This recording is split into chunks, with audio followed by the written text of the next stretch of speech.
glossy, tapos matte yun dito. Diba? So, yun yung combination niya. So, yan. Ito natin yung harapan. Ayan yung tsura ng kanyang headlight. Ganda, oh. Diba? Tapos sa side, ito yung side nyo. Naka-disc brake. Naka-one piston caliper. And then sa may gilid, sa side. And then tambucho niya. Parang naman sa kanyang upuan, ito. Medyo manipis lang yung upuan niya. Pero okay pa din. Ang ganda ng forma. Ang ganda ng pagkakatahe. Yung thread. Saka yung mga tela. And then sa side naman, ito, naka-disc brake din sa may likod. Naka-Nissin caliper. Yung taillight niya, ganito yung tsura. So yung kanyang signal light, di pa naka-LED, no? Bulb type pa rin.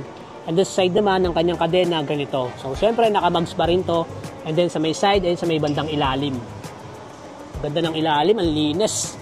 Tapos kapag tumingin ka sa kanyang panel, ito. Sa left side, ganito ang itsura niya. And then sa right side, ganito.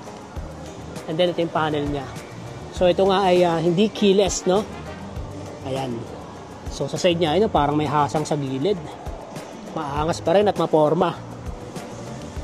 So ayan yung Sniper 155. Ngayon, ang price naman nito guys, ito. Ayan o, 125,900. Magda-down ka ng 12,600. And then sa 3 years, 6,074. So Sniper 155. Ito yun guys.